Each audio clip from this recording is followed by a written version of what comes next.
10 to 15 senior leaders of the Iranian government and military were killed in that Israeli strike on Ali Khamenei's compound.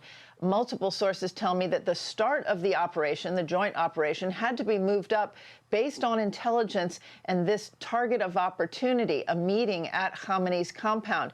Quote, there was a deliberate decision to accelerate the timeline.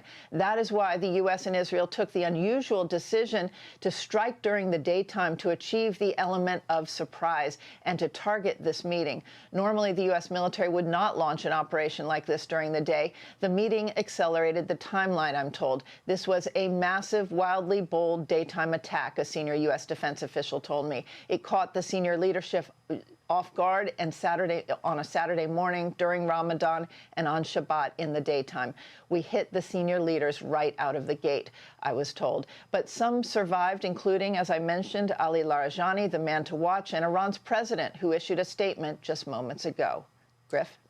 Yeah, and Jennifer, you mentioned what we're watching, what Larijani will do now. And, you know, I think we've focused so much on the IRGC. But would Larijani possibly try and go after or try to activate the Basij? People haven't talked much about the Basij, and it's important to understand that is a strong militia that could be sympathetic to the IRGC within Iran. Absolutely. The Basij are like the internal police, this state police that are really very vicious and were responsible for a lot of the killing of those 32,000 protesters who were killed in December and January in Iran. The Basij are still a factor. Remember, we've talked about this in the past, but in the early days of the Iraq War, a lot of those security forces just took off their uniforms and floated away and then reorganized and came back and began carrying out terror attacks. Now, the difference this time is the U.S. will not be occupying Iran. They don't have ground forces that are going in, so there won't be any targets inside Iran. But those Basij and the paranoia that's been created over decades of theocracy and state control and authoritarianism in Iran is going to make it may be one of the reasons you're not seeing people come out quite in the large numbers that you might expect after such strikes on their behalf.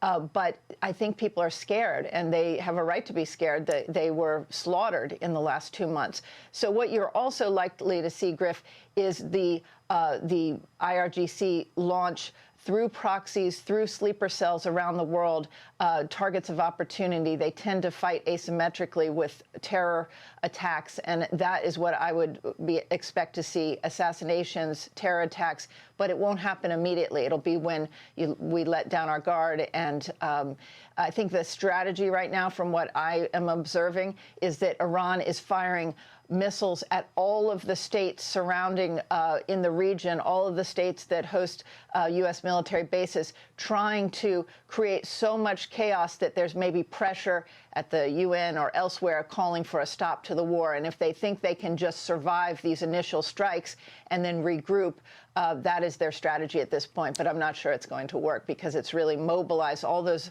strikes on UAE, Qatar, Saudi Arabia has just mobilized those nations to prepare to engage Iran at this time. Jennifer, there's been a lot of people commenting at the level of intel that the U.S.